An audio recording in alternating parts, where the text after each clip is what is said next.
Hello, I'm Justin Cole, and welcome to this Rams Sports Roundup. Today, me and my partner Ryan here will be doing the season preview for the Shepherd Women's Lacrosse team. All right, let's get started here. The Rams women's lacrosse team, they're coached by Jenny Miller, and last season they finished second in the conference in the Mountain East. They lost in the conference championship to UVA Wise in a close one. It was close. They talk about close. They only lost by 1 point, 11 to 10. So it's a close game. Yeah, they kicked off their season this past Saturday when they hosted Lincoln Memorial University, and again a close loss. They lost this one 10-9. Yeah. Looking back at that game, they started out fast, early 2-0 lead, but in the second half, unfortunately, Lincoln Memorial, they scored with 8 minutes left on the clock, and then Shepherd wasn't able to score after that. So which gave them the win in that one. Yeah, you want to start out the season strong, start off with a win, but in the end, it's how you finish off the season for sure. Certainly. Yeah, and the second matchup, they already played their second game as well. Traveled to Shippensburg and lost that one 9-4. 9-4.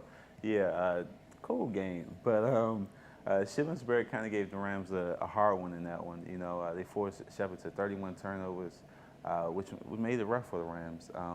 And yes, you can say as a defense forces turnovers, but as an offense, you have to play. You have to be smart. And you have to be locked in. So 31 turnovers don't happen. Because that affects the offensive balance. Yeah, definitely. And there's a lot of people on the team right now in that game, especially getting a lot of new experience. Yeah. There's not a single senior on the roster. It's mostly juniors and freshmen making up the bulk of the team. Yeah. Talk about juniors. Junior Lydia Funk, she led the team in scoring last year with, I believe, 49 goals. Yeah. So, she's returning and she'll be the offensive impactor. Yeah, she was a huge weapon last year, especially around the penalty box. Yeah. And another junior who had a lot of success was junior midfielder Alicia Davis. Last year she had 31 goals, and she's very fast and athletic, so she's able to run past defenders and get in and out. And then also on the other side of the field, she can stop the opposition with her speed, with great makeup speed. So that's one thing that'll help the Rams. Inexperience is definitely something that will be affecting their goaltending this year, as on the defensive side, they won't have their 3-year all-conference goalie. Yeah. So that's something to look forward to the rest of the year, seeing how they fill that position. And freshman Haley Bennett has some big shoes to fill. Huge shoes to fill.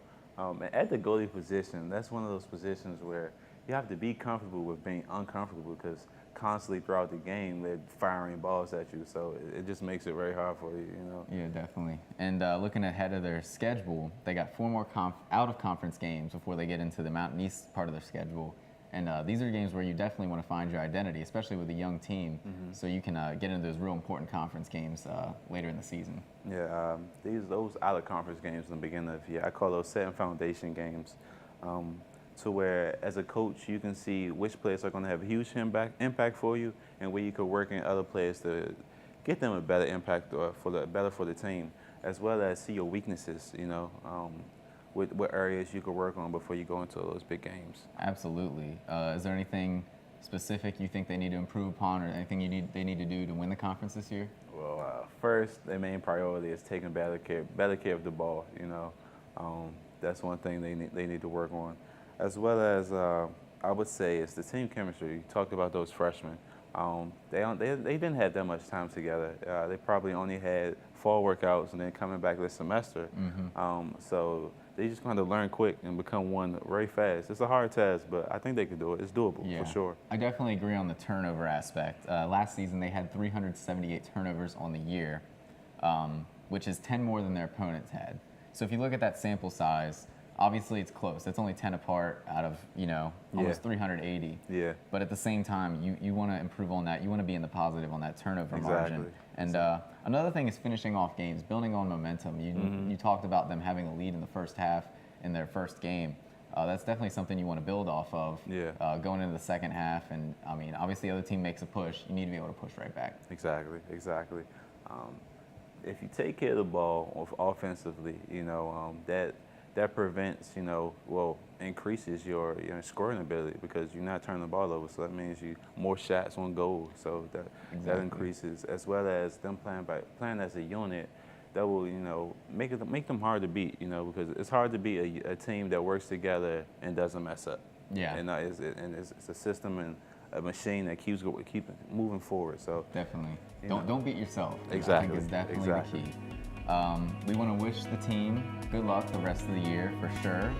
And that's all we have for today. Once again, I'm Ryan. And I'm Justin. We'll see you next time on the Ring Sports Roundup.